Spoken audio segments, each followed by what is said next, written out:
Assalamualaikum warahmatullahi wabarakatuh. Waalaikumsalam. Jadi kami dari kelompok itu ingin mempresentasikan hasil mini riset kami yang berjudul Analisis Stabilitas Lereng.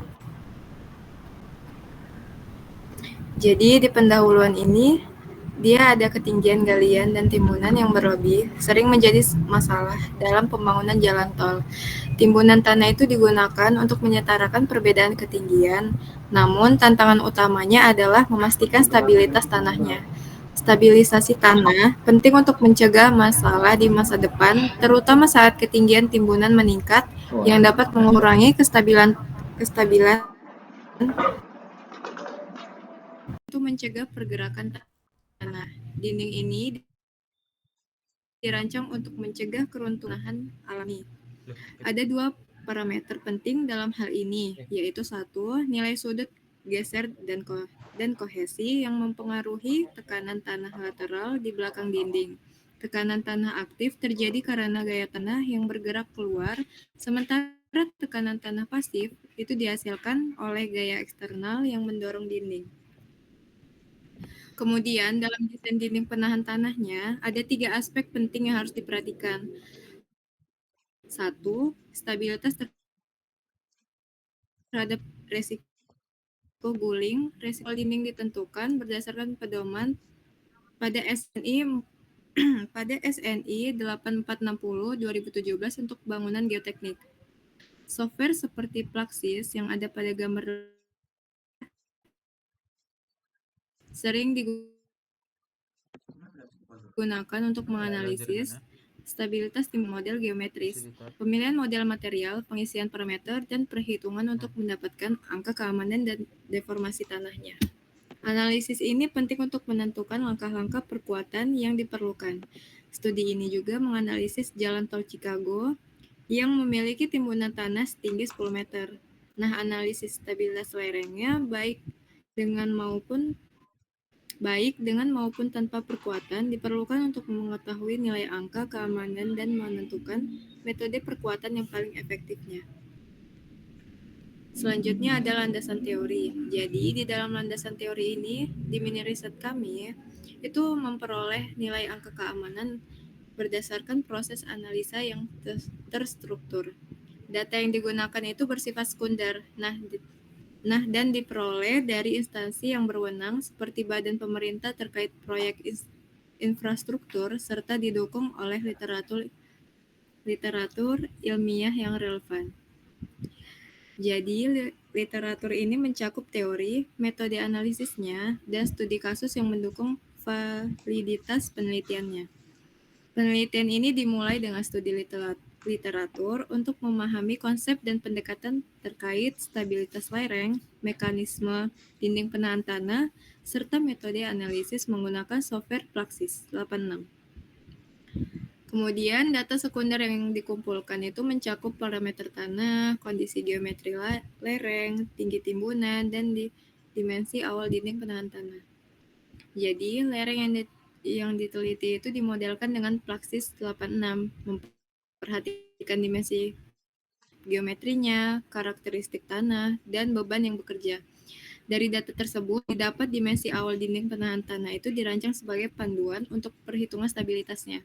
Analisis dilakukan dalam 2 tahap. Yang pertama itu ada analisis stabilitas internal menggunakan Plaxis 86 untuk mengevaluasi safety faktornya di distribusi, tekanan tanah, dan deformasi. Yang kedua itu ada analisis stabilitas eksternal secara manual untuk memeriksa risiko guling, geser, dan gaya dukung tanah berdasarkan standar SNI-nya. Kemudian, hasil analisis yang telah dievaluasi dan jika memenuhi nilai angka keamanan yang ditetapkan, model dianggap stabil.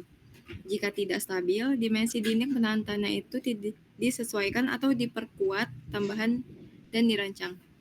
Penelitian ini diakhiri dengan kesimpulan dan saran berdasarkan analisis yang mencakup tingkat kestabilan lereng dan rekomendasi teknis untuk memperbaiki dalam proyek serupa di masa depan nanti.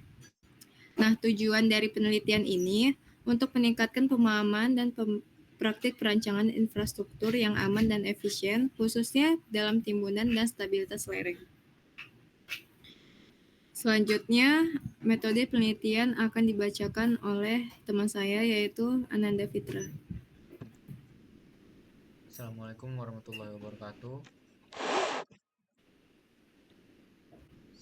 Waalaikumsalam warahmatullahi wabarakatuh. Saya Ananda Fitra Sabila akan melanjutkan presentasi ini. Berikutnya adalah metodologi penelitian. Poin pertama yaitu objek dan lokasi penelitian. Lokasi penelitian yang dilakukan pada penelitian mini riset kali ini adalah di Medan Kota Belawan, Provinsi Sumatera Utara. Kedua, metode pengumpulan data. Pengumpulan data adalah langkah penting untuk analisis geoteknis yang akurat. Dalam penelitian ini, data terdiri dari data primer dan sekunder.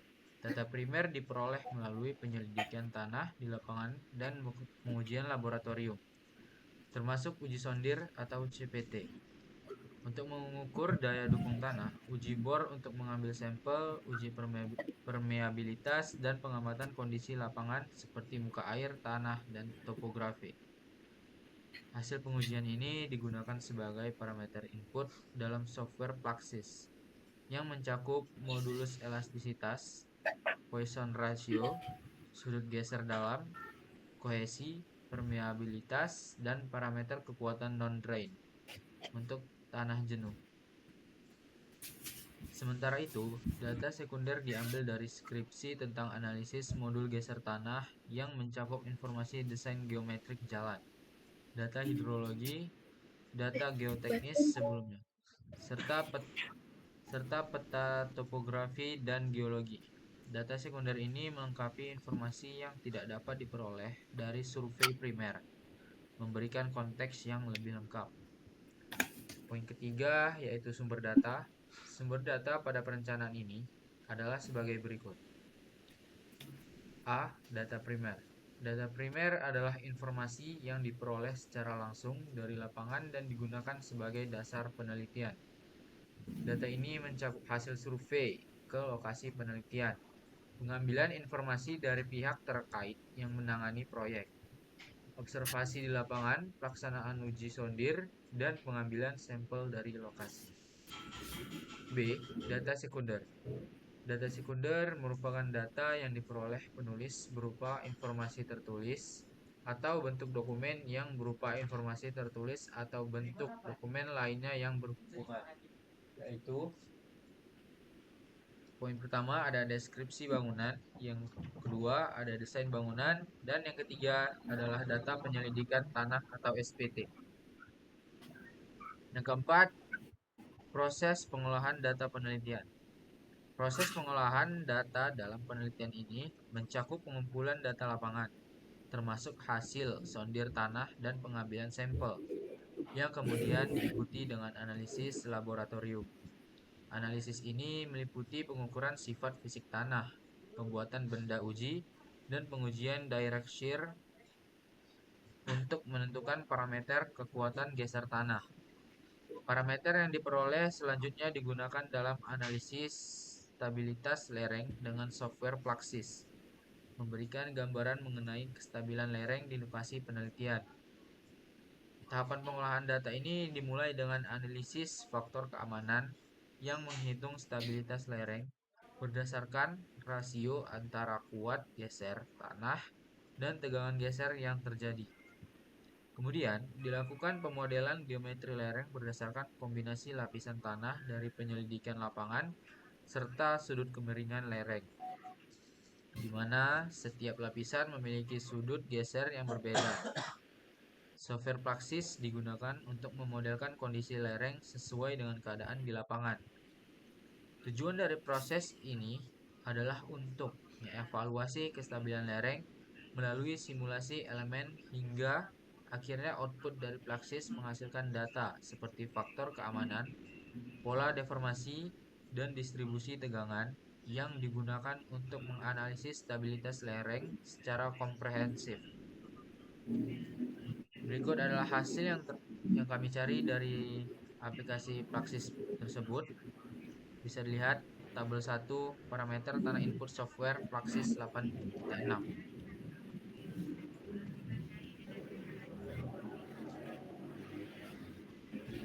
Bisa kalian sendiri data-datanya.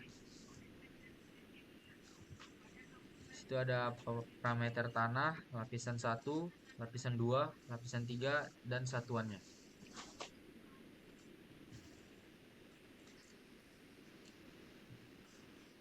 Oh. Selanjutnya akan dibacakan oleh teman kami, Muhammad Fadli Milang.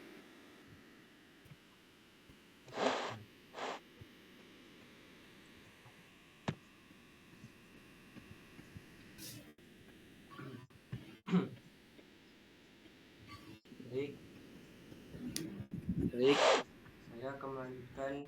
Saya akan melanjutkan di sini. Hasil perhitungan stabilitas lereng.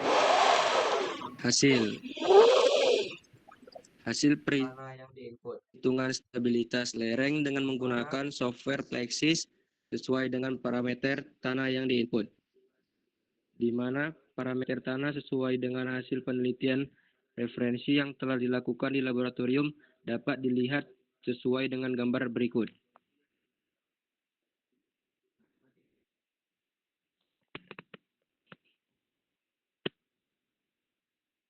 Di sini bisa kita lihat ada gambarnya ya.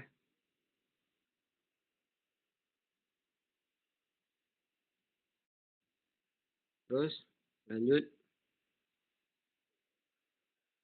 Parameter tanah yang dimasukkan ke dalam software Plexis 8,6 mencakup karakteristik material tanah seperti model Moore column, permeabilitas baik drained maupun undrained, berat jenis tanah dalam kondisi kering dan basah, serta koefisien permeabilitas dalam arah horizontal Kx dan vertikal Ky. Selain itu, parameter yang digunakan meliputi modulus elastisitas atau E, Poisson ratio, V, kohesi C, sudut geser dalam P, dan sudut dilatasi kemiringan dari perubahan. Parameter-parameter ini kemudian menghasilkan hasil yang ditunjukkan dalam kedua gambar di atas. Gambar pertama memperlihatkan hasil dari input parameter tanah, yaitu distribusi perpindahan total pada lereng. Area yang berwarna merah menunjukkan perpindahan terbesar, menandakan potensi keruntuhan yang signifikan. Sedangkan area biru menunjukkan perpindahan kecil, mencerminkan pergerakan lereng yang masih dalam batas aman. Dari hasil analisis menggunakan software Plexis dengan parameter yang tanah tercantum dalam tabel di atas, dapat diidentifikasi adanya deformasi pada lereng tanah di sepanjang segmen tertentu, yang biasanya merupakan titik lemah dalam struktur tanah, baik akibat beban kendaraan maupun faktor eksternal seperti air.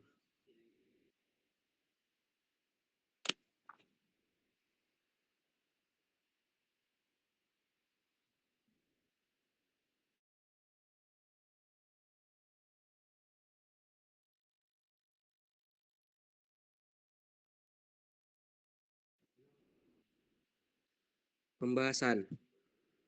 Hasil simulasi dari software Plexis menunjukkan bahwa stabilitas tanah lereng di belawan rendah, dengan nilai faktor keamanan SF di bawah 1,0, yang menandakan bahwa struktur tanah berada dalam kondisi kritis dan rentan terhadap keruntuhan.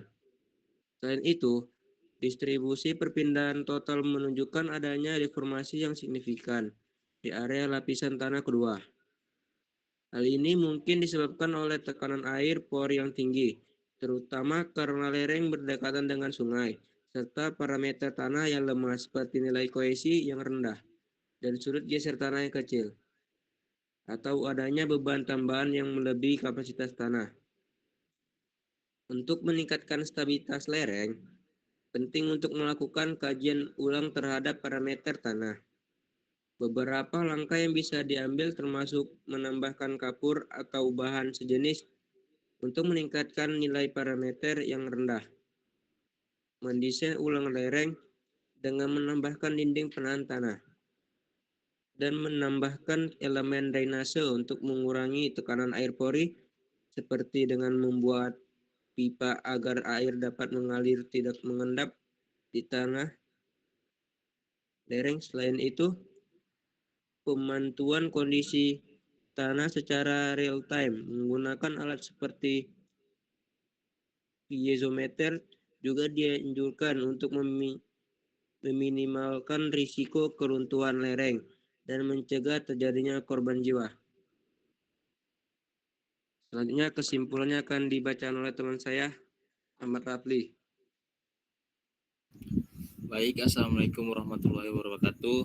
Saya akan membacakan kesimpulan dari presentasi kami, yaitu dari hasil analisis menggunakan software Praxis 8C6 dengan parameter tanah yang mencakup karakteristik material seperti model, kolom, permeabilitas atau drained and undrained, berat jenis tanah yaitu kering dan basah, koefisien permeabilitas horizontal atau KX dan vertikal atau KY, modulus elastisitas atau E, position ratio atau V, kohesi atau C, sudut geser dalam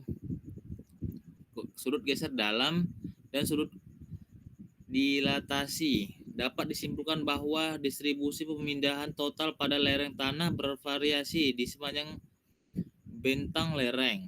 Area dengan warna merah pada hasil simulasi menunjukkan potensi perpindahan terbesar yang menandakan adanya risiko keruntuhan tanah pada zona tersebut. Sedangkan area biru menunjukkan perpindahan kecil yang berada dalam batas aman. Hasil identifikasi mengungkapkan bahwa deformasi lereng tanah cenderung terjadi pada titik lemah struktur tanah yang dipengaruhi oleh beban eksternal seperti kendaraan berat atau keberadaan air. Oleh karena itu, tindakan perkuatan pada area dengan perpindahan besar perlu dilakukan untuk deformasi tanah, untuk meningkatkan stabilitas lereng. Analisis ini memberikan informasi penting mengenai kondisi deformasi tanah yang dapat digunakan sebagai acuan dalam merancang tindakan mitigasi risiko, seperti perbaikan struktur tanah, pemasangan dinding penahan, atau pengolahan air untuk mencegah keruntuhan. Oke, baik, sekian, terima kasih. Apakah ada yang ingin bertanya? Dan kurang lebihnya kami minta maaf. Selanjutnya dilanjutkan oleh Nabila. Baik, di sini kami akan membuka sesi tanya jawab. Diharapkan dari perwakilan kelompok masing-masing bertanya maksimal 2 perwakilan per kelompok.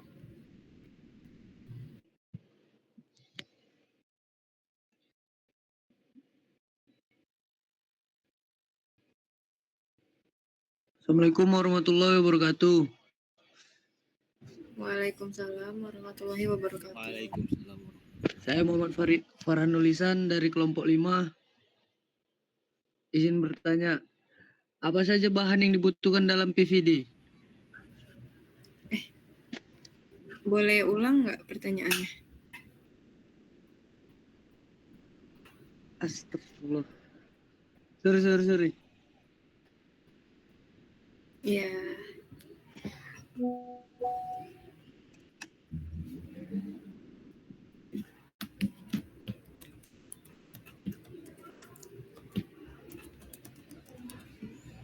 Nggak bisa di-cut ini, weh.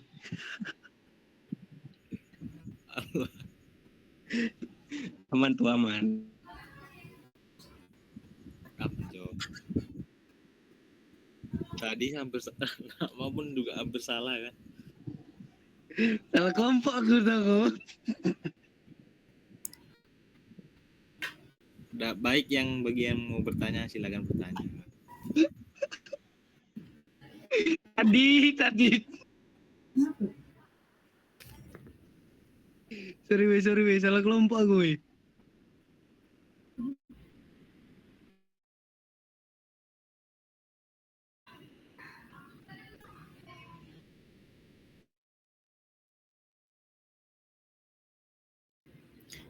Perwakilan kelompok, adakah ingin yang bertanya? Assalamualaikum, saya ingin bertanya. Waalaikumsalam. Perkenalkan, saya Rais Rasidi Ahmad dari kelompok 2. Izin bertanya, apa saja faktor-faktor yang mempengaruhi stabilitas lereng?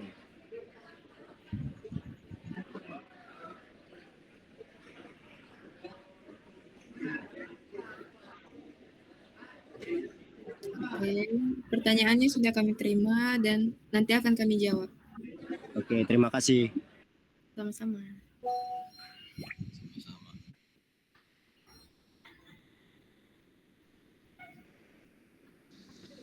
Dua boleh, Bil?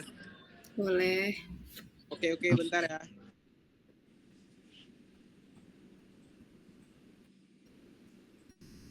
Perkenalkan, saya Rafli Huda Pratama, perwakilan dari kelompok 2, ingin bertanya, apa itu metode analisis lereng secara sederhana dan kapan metode tersebut Boleh digunakan? diulang nggak pertanyaannya? Pelan-pelan. Apa itu metode analisis Hmm? secara sederhana Ya. dan kapan metode tersebut digunakan? Baik, terima kasih. Oke. Bill, aku mau nanya Bill. Ya.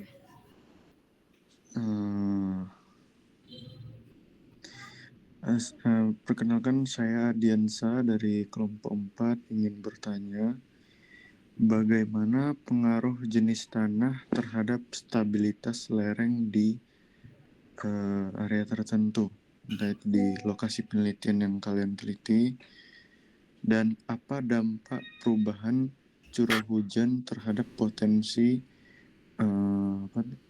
longsor mungkin longsor kecil di situ kan, atau keruntuhan pada lereng itu. Terima kasih. Ya, sama-sama. Buat Adi, nanti pertanyaannya boleh diketik ulang ya? Enggak, iya boleh. Bila nanti boleh ku ketik pertanyaan aku, Bila? Iya, boleh. Boleh. Kasih. Sorry, weh.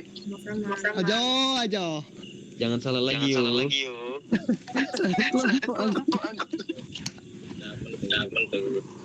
Ajo. Selanjutnya, apakah ada lagi yang mau bertanya? Bila nanti pertanyaanku ku ketik aja ya. Selagi bisa di ini. Oh ya, sabar ya. Sebentar.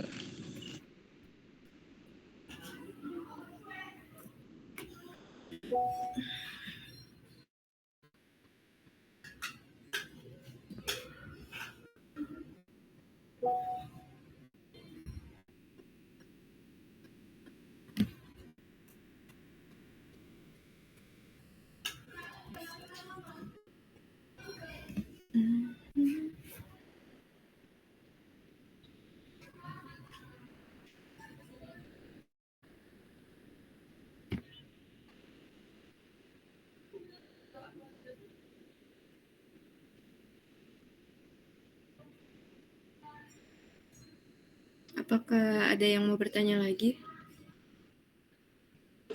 Aku Bil. Udah cukup. Aja. Buat Rafli Yuda Pratama udah cukup ya? Enggak, Ini Aji tadi, cuman dia lagi nge-zoom juga ini. Oh, Nanti iya. dikirim ke WA. Oke. Dia perwakilan dari kelompok berapa? Kelompok 5.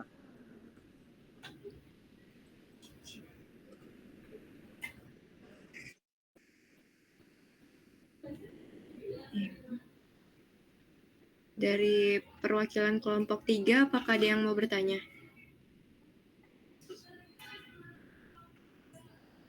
Aku, Bil. Iya. Assalamualaikum warahmatullahi wabarakatuh. Waalaikumsalam. Saya Yola Sabina dari kelompok 3 ingin bertanya, bagaimana pengaruh kadar air tanah terhadap stabilitas lereng? Sekian, terima kasih. Sama-sama.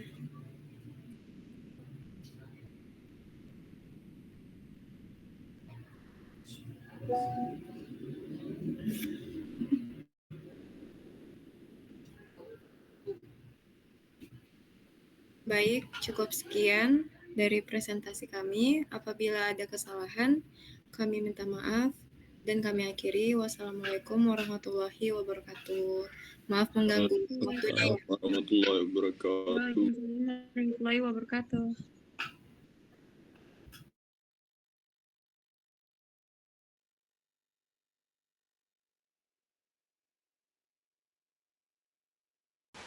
Assalamualaikum warahmatullahi wabarakatuh. Sini saya akan membuka sesi untuk menjawab pertanyaan setiap kelompok yang bertanya di saat presentasi kami. Adapun yang akan menjawab pertanyaannya adalah teman saya, yaitu Ahmad Rafli Parinduri dan Cleo Putra Harahap. Untuk jawabannya akan diberitahu mereka di dalam video ini. Oke, Assalamualaikum warahmatullahi wabarakatuh. Saya Ahmad Rafli Parinduri ingin menjawab pertanyaan dari kelompok 2, yaitu yang pertama Rais dari kelompok 2. Pertanyaannya adalah, apa saja faktor yang mempengaruhi stabilitas lereng? Saya akan menjawab, yaitu stabilitas lereng dipengaruhi oleh beberapa faktor, yaitu yang pertama geometri lereng atau tentang kemiringan dan tinggi lereng. Yang kedua, sifat batuan, yaitu struktur batuan, bidang sesar, perlapisan, dan rekahan. Yang ketiga, hidrologi, tentang air tanah, aliran air, dan rembesan. Yang keempat, faktor iklim, tentang temperatur, kelembapan, dan curah hujan. Yang kelima, vegetasi, yaitu cara kultivasi dan jenis vegetasi yang ada. Yang keenam, gaya-gaya luar, yaitu gaya gravitasi dan gaya dorong geser. Untuk menentukan kestabilan lereng, digunakan istilah faktor keamanan atau safety factor, yaitu faktor keamanan ini merupakan perbandingan antara gaya-gaya yang menahan dan gaya-gaya menggerakkan tanah. Selanjutnya saya akan menjawabkan dari Rafli Yuda dari kelompok 2. Pertanyaannya, apa itu metode analisis lereng secara sederhana dan kapan metode tersebut digunakan? Jawabannya, saya akan menjawab, yaitu metode analisis lereng adalah suatu teknik yang digunakan untuk mempelajari kestabilan lereng atau bukit, terutama untuk mengetahui apakah lereng tersebut akan mengalami longsor atau pergerakan tanah yang berbahaya. Dalam analisis ini, beberapa faktor seperti kemiringan lereng, jenis tanah, beban yang ada di atas lereng, dan kondisi cuaca diperhitungkan untuk menentukan potensi kegagalan lereng. Metode ini digunakan dalam berbagai bidang, seperti rekayasa geoteknik, konstruksi jalan, pembangunan bendungan, dan penanggulangan bencana alam. Secara sederhana, analisis ini bertujuan untuk menilai apakah suatu lereng aman atau berisiko untuk longsor atau pergerakan tanah. Kapan digunakan?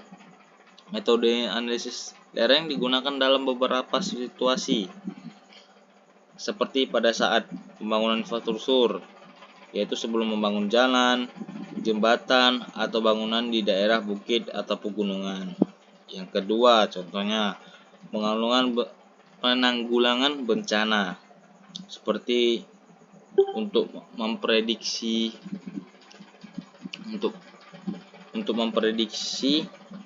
dan mengurangi risiko tanah longsor di daerah rawan.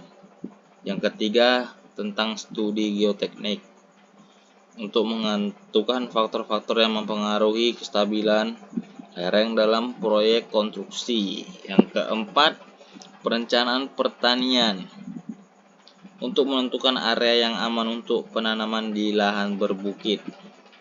Dengan menggunakan analisis lereng ini, kita dapat merencanakan tindakan preventif untuk mencegah terjadinya bencana yang berbahaya bagi manusia dan lingkungan. Sekian, terima kasih. Saya Ahmad Rafli Panduri dari kelompok 1 menjawab dari kelompok 2, yaitu pertama Rais dan kedua Rafli Yuda. Sekian, terima kasih. Apa ada salah kata saya mohon maaf. Apa ada kekurangan saya minta maaf juga. Sekian dan terima kasih. Assalamualaikum warahmatullahi wabarakatuh. Perkenalkan, nama saya Cleo Putra Harap. Saya dari kelompok Mekanika Tanah, kelompok 1. Saya ingin menjawab pertanyaan Yola, yaitu bagaimana pengaruh kadar air tanah pada stabilitas tanah lereng. Jadi, dari pertanyaan Yola tersebut terdapat yang mengartikan bahwa kadar air memiliki pengaruh signifikan terhadap stabilitas tanah lereng. Yang pertama yaitu kenaikan tekanan pore air, baru kedua pengurangan tekanan gesekan, dan ketiga peningkatan berat tanah, dan keempat perubahan sifat tanah. Jadi dari pertanyaan Yola tersebut sudah saya jawab. Dan ada pertanyaan Adriansa dari kelompok 4 yaitu bagaimana pengaruh tanah terhadap stabilitas tanah dari penelitian dan bagaimana. Jadi tidak ada beda jauhnya dari pertanyaan Yola dari kelompok 3. Yang membedakan ialah ada suatu penelitian, yaitu nama penelitiannya Kementerian Energi, Geologi, Kementerian Energi dan Daya Mineral mengatakan bahwa stabilitas tanah tersebut sangat signifikan rendahnya daripada tanah-tanah lainnya seperti tanah liat, tanah kerikil, begitu, dari penelitian mereka tersebut di tahun 2019. Jadi menurut saya dari pertanyaan 2 tersebut ini hampir sama, hanya beda penjelasan saja. Jadi dari saya itu saja, terima kasih. Saya sudahi. Assalamualaikum warahmatullahi wabarakatuh.